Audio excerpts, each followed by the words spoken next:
So, what I would like to do first of all, I understand we have, you know, you turn the lights off and I can barely read this. So, I've got my glasses. Okay, thank you very much. Leaders don't have to be half blind, but sometimes are. So we have colleagues from Cambodia. Who's from Cambodia? Okay, please stand up if you're from Cambodia. Very good. 1, over here please. 2, over there. 3, over here. And 4, very good. You get it. Very, very, very, very simple. Malaysia. How many people? Stand up please. Malaysia. Okay, 1, over here. Tricking you now. 2, over there. No, over there. 2. What's the problem? You change the rules, I think it's difficult. 3, over behind you. 4, over here.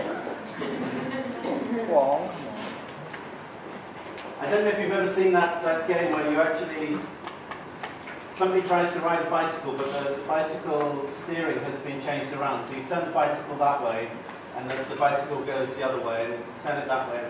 I felt a little bit like that, but never mind. Philippines. Welcome. 1, 2, behind you. 3, over there. 4, this group. Very good. Vietnam. 1, 2,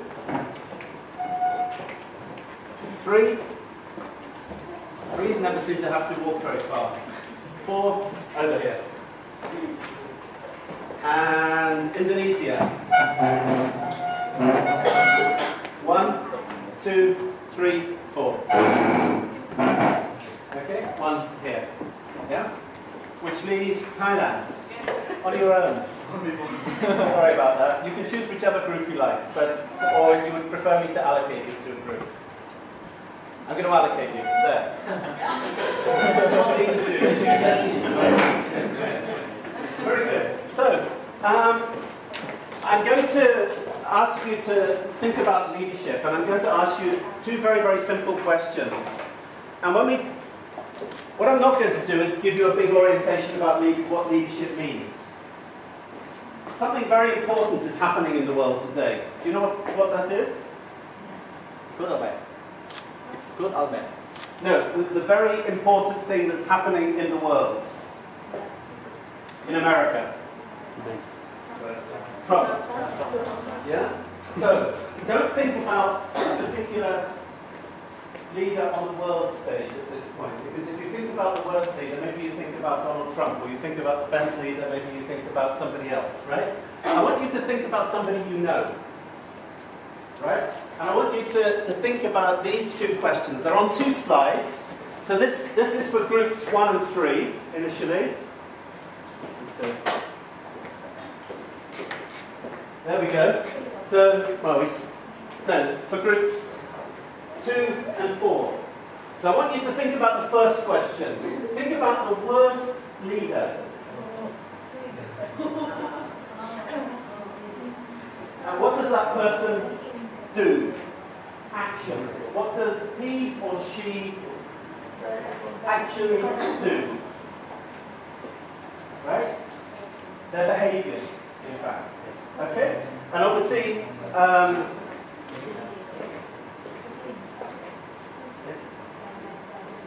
doesn't want to.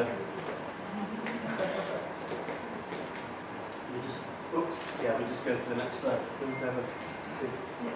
See if I'm being stupid.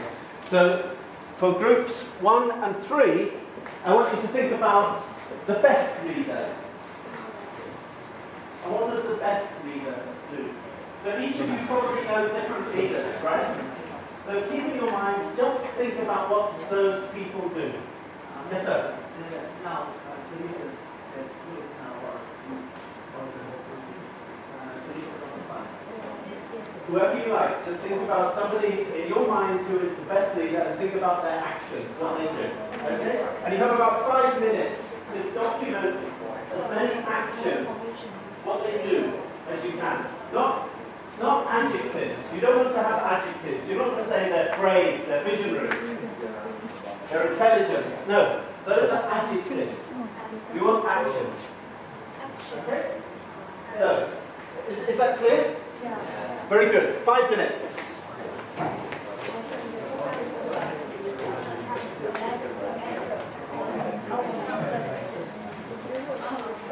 Only the first question on each page, okay? What did he or she do?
Don't necessarily think about politics. Think about the organisation you work for and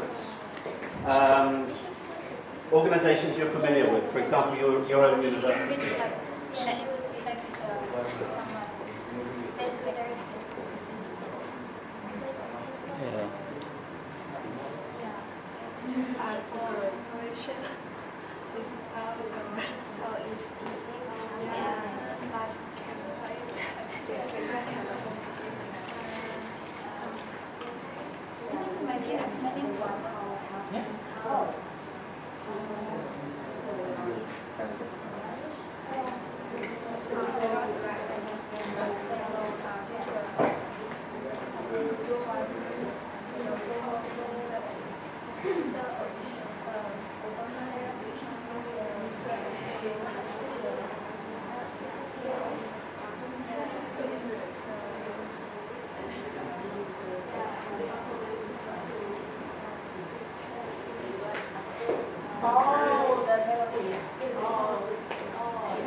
Remember to focus on people you know personally. People you know. A leader you know. If you know Barack Obama personally, that's great. So if you don't know Barack Obama personally, think about somebody else.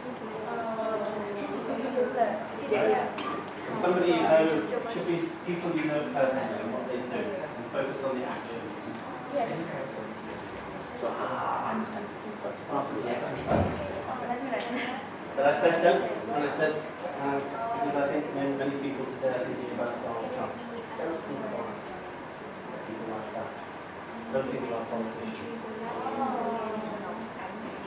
It's interesting because one of the lessons I take from this is that when we use the term leader, the focus is on politicians. So we're going to change that definition.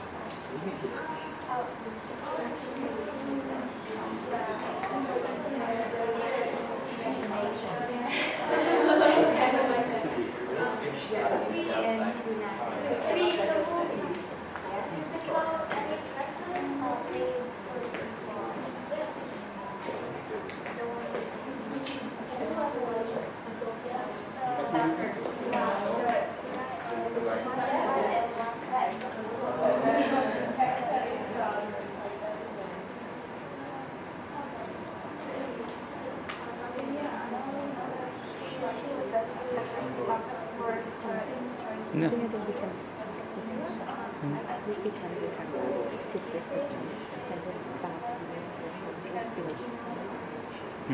So should we start? So don't go below I think the line. he's starting, so. And if you need to start again, I think there's another there's paper behind it. Don't go below the line. Okay? So the second question in each case is, how did you react? So you personally, how did you react to that leader? So if it's the best leader, what did he or she do? And then below the line, I want you to write, how did you react? Okay? So if you focus on a political leader, it's going to be quite difficult to answer the second question. Although you can answer it. But if the focus is on knowing, somebody you know, a leader you know. Yeah? Take a country like South Korea, for example. I've noticed that here we have the name of, as a worst leader, we have Park Geun-hye. But there are examples of leaders that we could identify from Korea who have fostered an innovative or a culture of innovation across the whole country. Right? So it's possible when we're talking about leadership and innovation that we can think of political leaders.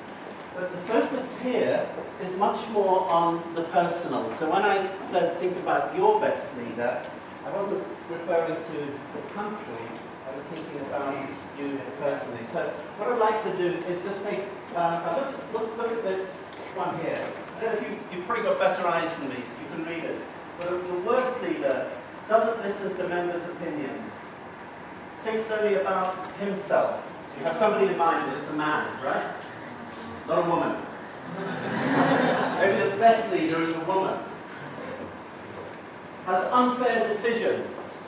Okay, is unfair, is perceived as being unfair. He is smoking while other members are in panic situation.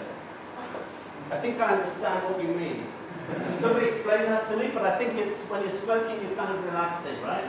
And everybody else is running around, solving the problem. But the leader is just taking it easy. Letting other people do the heavy lifting, we say, right? Abuses his power. How do they abuse their power? His again, his. Who's in group number 2? Yeah. What were you thinking of? Abusing power, how?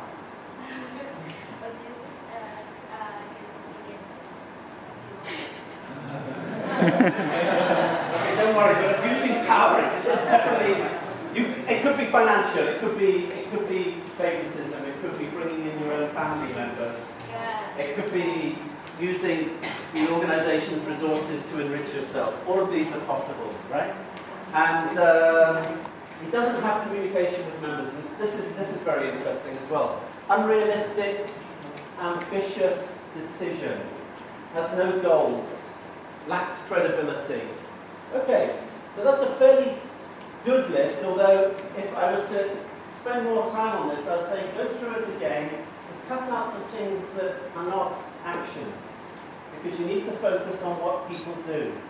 So abusing power is an action, but then in order to understand it better, I say, okay, what do you mean by abusing power?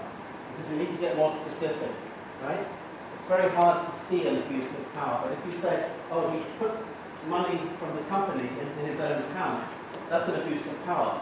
He hires his daughter to be an executive in his company. That's an abuse of power, right? So all of these things are, when we talk about behaviours, we want to be as specific as possible. Okay, we've got a couple of examples of best leaders. I'm going to look at this one just because it's easier to read. And we've got very sad day for some people because this man is finishing his job. He overcame the economic crisis. He's the first African-American president. Okay, that's not an action, exactly. Not really, right? It's a description of who he is. Yeah. But it doesn't tell me what he did. But he ran for election and he got elected, okay. Same-sex marriage, promoted equality. That's a good thing, right? Removing the troops in Afghanistan, cares for children and elderly. There you're looking a little bit more as an action, but again, you need to focus a little bit more in terms of what he actually does. Then we look at the reactions, because the reactions are what's really important, because a leader can do one thing, and then the team, the employees, the people that follow, react to the leader. Right? So we're going to, again, start with, look at the worst. And the worst leader, your reaction is you want to confront him and speak up. Well, sometimes you have to be very brave to do that if the leader's a bad leader, right? You've got to be very brave to confront a bad leader. Because remember, the bad leader is also somebody who abuses power. Give some backups. What does that mean? Give some backups. Group 2. Yes. If he makes some mistake and we break up, then we think about another solution and give it to him. Okay. Yeah. So okay. So you have to fill in for his mistakes. Yeah. Still, we're talking about him, right? Always him. Revote decisions. Okay, if you've got the opportunity to do that, it's not always possible to revote a decision, right? Because the bad leader will make the decision. I think you said unfair decision, and maybe he has his reasons for doing that. Give him a second chance to change himself. Wow, you're a fantastic employee. Because you're really trying to make him a better leader. Yeah. But why is he a leader in the first place? Very interesting. Hold a private communication. So challenge him privately, right? Leave the organization. Aha! Finally! When everything else fails, you leave, right? So this is very interesting too. Now, then we've got some really, we've got respect here, and I think respect is over there as well for best, right? And I think for worst, do we have the respect word here? No. You didn't get to respect, but for what we would expect here is that there's a mirror, right, between the best and the worst. So with the best, we've got respect, and then changes the mindset towards racism. Okay. I'm not sure about that, but let's assume you're right. Let's hope you're right. More open to differences. Okay. Impressed, not following previous leaders. Look up to him. Okay. So this is how people react to the best leader, right? Now, I said at the beginning, let's focus on people we know, because we're going to bring it down to a very tangible level. If we think about Obama, or we think about Park Geun-hye, or Suharto, Pol Pot, we can think about Pol Pot, but he's dead, right? Yeah. Not much use thinking about him. We can't change him, right? But if we think about somebody you know personally, then hopefully we can think a little bit more about how that person might become a better leader. Defining leadership, and here I'm going to try to orient the discussion to a very tangible level. So the first one, these are all true-false statements. So which of the following statements do you agree with? If it's lonely at the top, you're doing something right.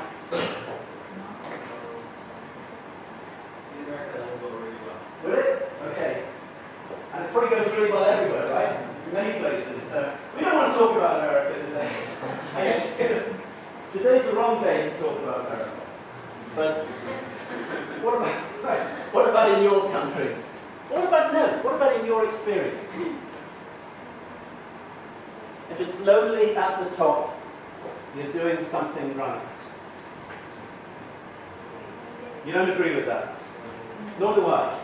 I think it's something that, as a leader, you need to work to overcome. And I'm going to elaborate on that opinion. It's an opinion, right? My opinion. A lot of talk about leadership is about opinions, right? The toughest person to lead is yourself. No, Agree or disagree? disagree. Disagree. Why? Because I think the toughest person to lead is change the other's mind.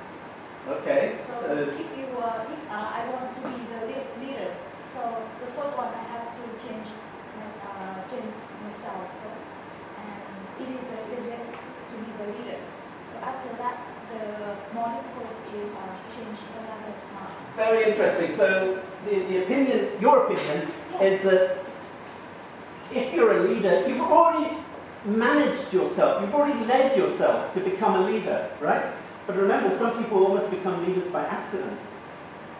And maybe those people find it difficult to lead themselves. But assuming you're right, assuming that the organization is a meritocratic organization, and the leader is chosen as the best person to be a leader, you're right. Yeah? So maybe we get into some grey areas here, or not so clear. The best leaders are listeners. Yeah. Anybody disagree? You disagree? The best leaders are not listeners.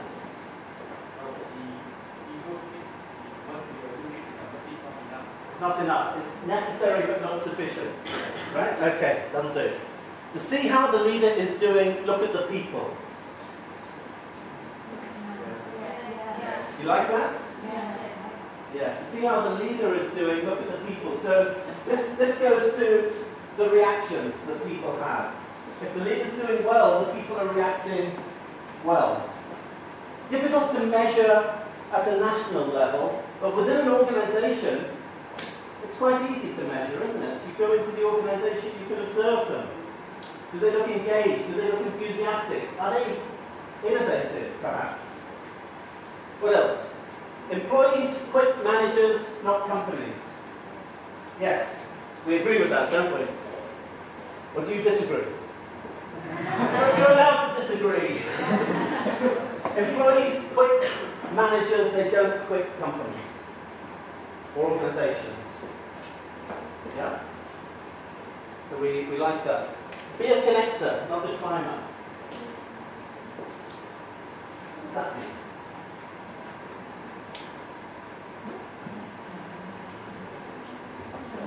So a connector is somebody who aims to make friends, networks, relationships, right? The climber is what? Yeah. Climbing over other people. Yeah, so I want to get to the top, so I climb all over you. Can you think of a specific example of that, where somebody climbs all over other people to get to the top? Well, let me give you an example from a university, because we're in a university and you're all in universities, right?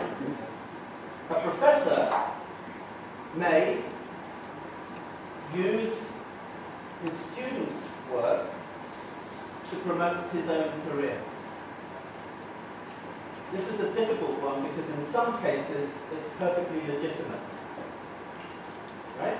So the professor and the student will do research together and they'll publish a paper together, but the professor may say, I put my name first, but the student does all the work. Is that fair?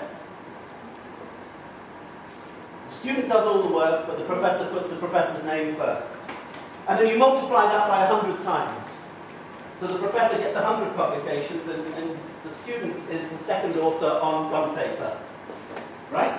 It's a difficult one to see clearly, but it's a little... When you're a professor, you have to be a little bit fair. And if your goal as a professor is to help the student, I would say that the professor should normally as a default practice, should put the student's name first and the professor's name afterwards. It depends who does the bulk of the work, right? But a bad professor, anybody know a bad professor? No names. A bad professor will think of himself first, himself. I know men doing this, and will climb all over his students to get to the top, to make those publications. Okay? So, when you get kicked in the rear, you know you're out in front. Okay. It's probably true. You cannot be a friend to everybody you lead. You're going to make some enemies. But the goal is not to make enemies. The goal is to bring the team with you.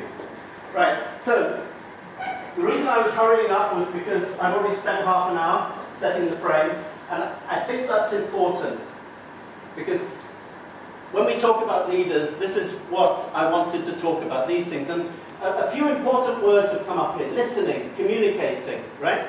So,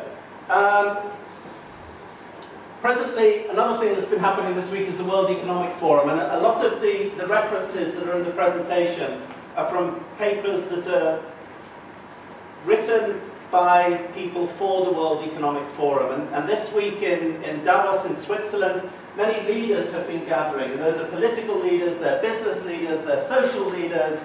There's a guy there called Professor Muhammad Yunus, who we do a little bit of work with, who is a Nobel Peace Prize winner. And they're all looking at how to solve the big problems in the world, okay? But what they're writing about is relevant, okay, beyond these big problems. When we talk about, I've mentioned universities already, and we're looking at the kind of skills that students need in life. This chart is from a paper published by the World Economic Forum.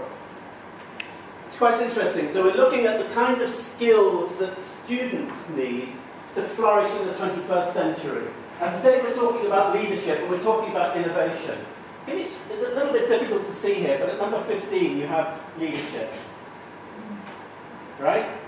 And these are more basic skills. So you've got literacy, numeracy, scientific literacy, ICT literacy, financial literacy, cultural and civic literacy. And then here we have critical thinking, problem solving, creativity, communication, collaboration, and leadership's down at 15. I'm not sure whether this is intended as it doesn't mean that leadership is the 15th most important. But then this is another list of, again, skills that will be most important for students in the 21st century. These are skills that universities are trying to give to their students. And if we look, this is the results of a research project 5 years ago, 2015. In 2020, the list has changed a little bit. So we've got complex problem solving was the number one skill 5 years ago, and is still considered to be the number one skill. Critical thinking,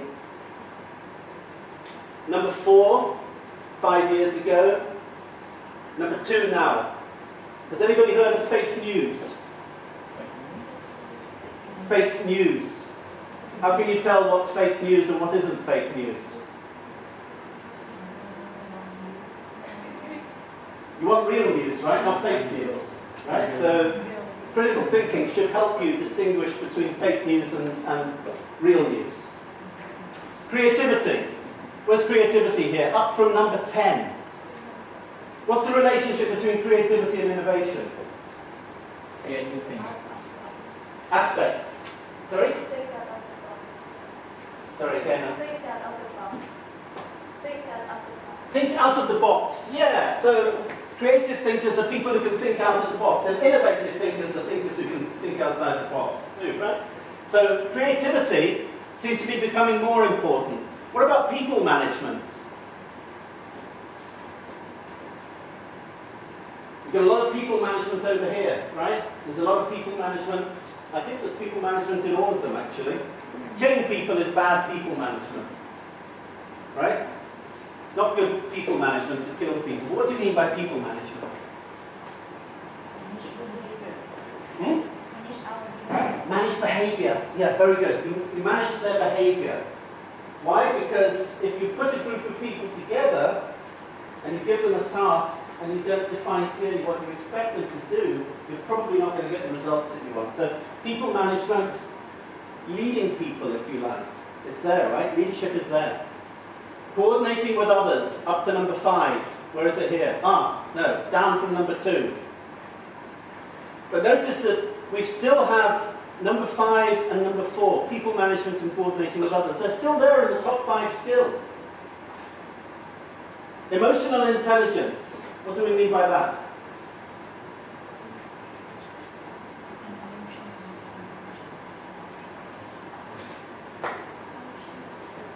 Emotional intelligence? Something the person who is very sensitive to predict the new thing and upcoming things. Yeah, sensitivity. It's not just about brain power. It's about being sensitive to people's needs and relationships and how people interact with each other and being aware of feelings. And feelings are important when we talk about leadership. I have 5 minutes to elaborate why. Okay. If you look at these 10 skills here, you will see that many of them, if not most of them, will require some kind of leadership. And what it basically comes down to is some kind of people management. So people management is there in almost every aspect of leadership. I don't think Partik knew this when he invited me, but I'm trained in something called situational leadership. And I'm just going to tell you very briefly about situational leadership, because it's really all about conversations. So in this definition, a situational leader is a leader who can adjust his or her leadership style to the situation that he or she has in front of her. And it's really all about people management skills. So I'm just going to very brief, there isn't time to introduce the whole of situational leadership, but very briefly, situational leadership is about better conversations with your team. So a good leader has better and more quality conversations with her team. Okay, so, whoops.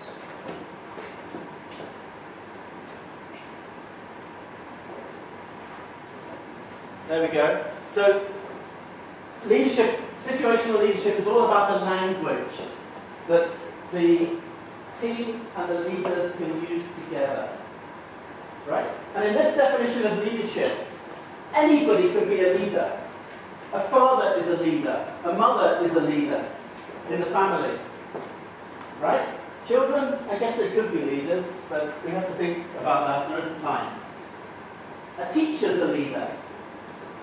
Right? A teacher should be a leader. And a manager should be a leader. But a team member should be a leader too.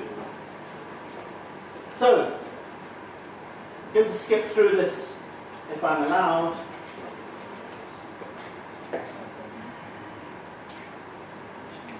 Okay, so the ultimate goal is results. And in order to get results, you have to change behaviours. You've got to manage behaviours. In order to manage behaviours, you've got to be clear about what you want to do. Right? The sense of well-being, the appraisals of leadership behaviour.